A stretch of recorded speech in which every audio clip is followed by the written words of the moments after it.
мақомоти тоҷикистон пайваста аз рушди иқтисоди кишвар ҳарф мезананд. омор ҳар замон аз рушди 7% маҷмӯи маҳсулоти дохилӣ, афзоиши корхонаҳои истеҳсолӣ ва дар натиҷа рушди истеҳсолот, ташкили ҷойҳои нави корӣ, боло рафтани сатҳи зиндагӣ ва ғайра гузориш медиҳад. аммо ба назар мерасад меъёри рушд на аз омори дақиқ ва санҷидашуда, балки аз қайчии Эмомалӣ Раҳмон муайян карда мешавад. рушди дар даруни нохунак иқтисоди тоҷикистонро давлат бештар бо намои душанбе нишон доданӣ мешавад, ҳам ба хориҷиҳо ва ҳам ба мардуми кишвар. на танҳо тарафдорони ҳукумат ва фейкҳои фабрикаи ҷавоб, балки мансабдорони коршиносони давлатӣ низ дар аксар ҳолат ҳамин зебошавиву гулгулшикуфаи душанберо нишони пешравии иқтисодиёти кишвар унвон мекунанд. лаҳза ба лаҳза ёдовар мешаванд ки магар ободиро намебинед? воқеан шаҳри душанбе намуди иқтисоди тоҷикистон аст. хонаҳое ки ҳар сол 2 маротиба рангубор мешаванд то намуди зоҳирии зебо касб кунанд, аммо аз дохил умдатан хароб, таъмирнодида, бидуни шароитанд ва сокинонашон барои қути лоямуд талош мекунанд. аз набудани гармӣ, об, газу барқ шикоят болои шикоят аст. ба кор накардани осонсор ё лифт кайҳо мардум одат кардаанд. Салом алейкум. Акоин амҷад аз шиштем дом сивяк квартира 2685 Саодатда 2 сол шид вес дом ов надора. Ин ами аҳвол даем инам ба халашгура ҷамъ кардагем. Ин амҷад шиштем намедонем чикор кунем, кида муроҷиат кунем. Ваъда канала муроҷиат кардем. Подвалда яду корхона ҳастам муроҷиат кардем. Намедонем кай чизи моро қабул мекунанд.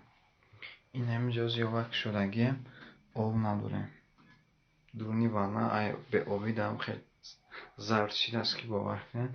Инам хел ҳаёта гузарондастем, намедонем чикор кунем.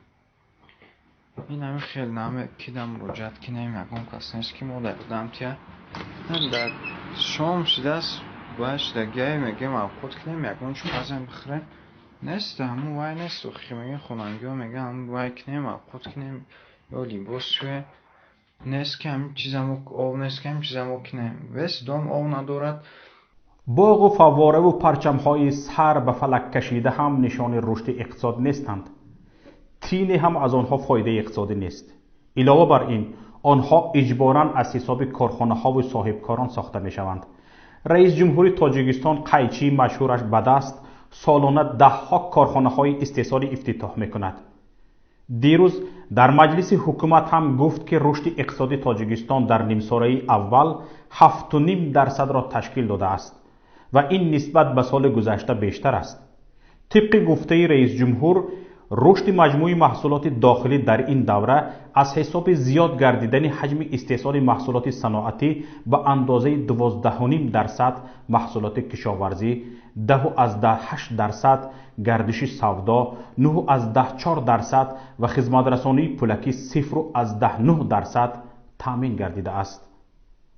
бовари мардум ҳам ба рушди иқтисод аз ҳамин гузоришҳо ва лентабуриҳои Раҳмон сарчашма мегирад.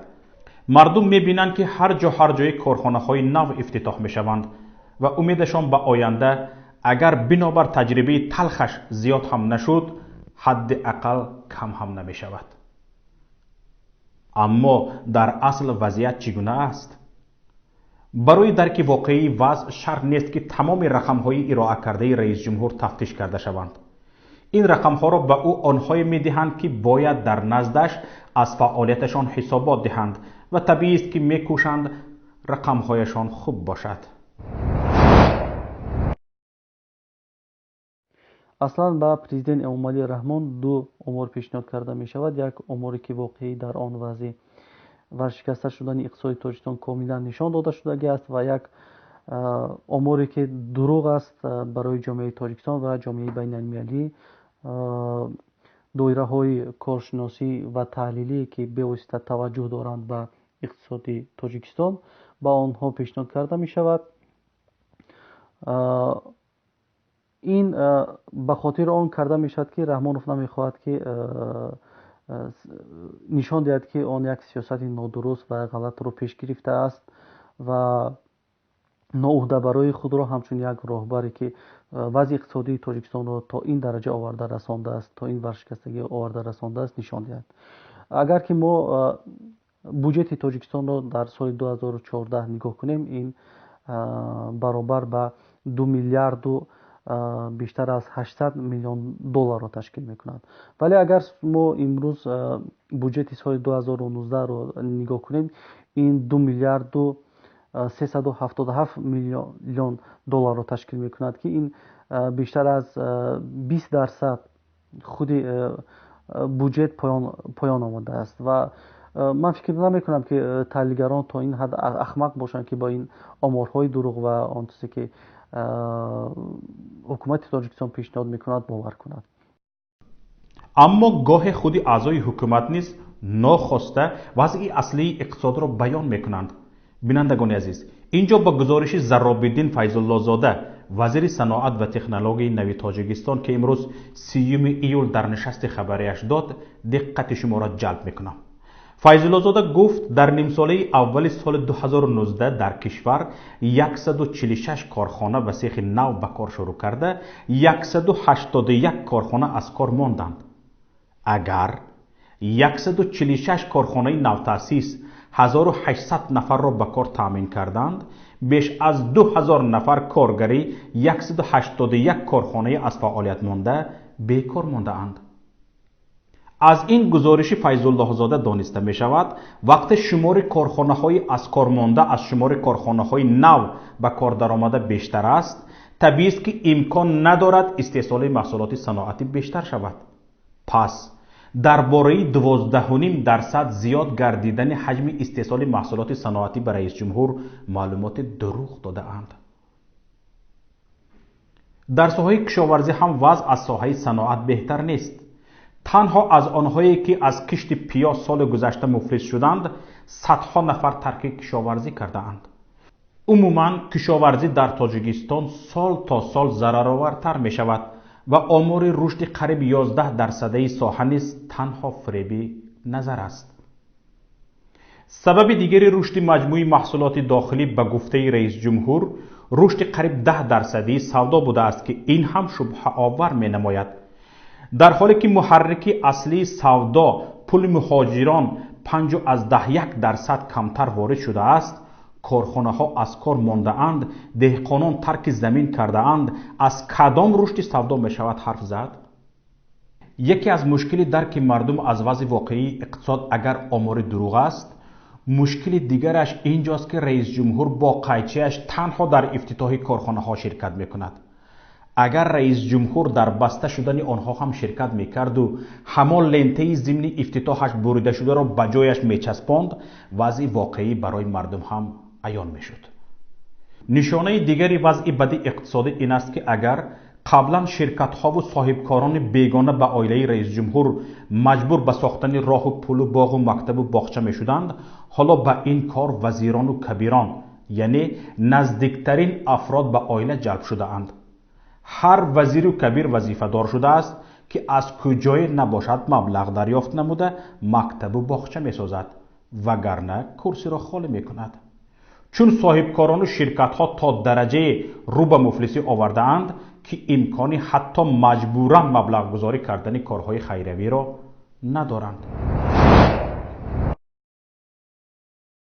باید یک سبب دیگر را هم قید کنیم که در تاجیکستان یکم عدالت سودی نیست و تمام آن تجارهایی که در تاجیکستان بودند آنها زندانی شدند و معلوم که آنها از جانب خویشاوندان و نزدیکان اموال رحمانوف تحت تصرف قرار گرفتند و بیشتر این تجارها از تاجیکستان فرار کردند، بعضی‌هاش کشته شدند و این تجربه تلخ دیگر تاجرها برای دیگران درس شد که در تاجیکستان و کار کردند، کارخانه ساختند، تجارت کردند یک کاری بسیار هم سنگین و دشوار است و بسیار هم خطرناک است و وضع اندازبندی تاجیکستان هم خیلی سنگین است و کسی نمیخواهد که در شرایط کنونی تاجیکستان به سرمایه گذاری کند و این وضعیت سنگین سیاسی که رحمانوف به وجود آورده است هم تجارها و هم آنهایی که میخوان به وضع اقتصادی تاجیکستان کمک کنند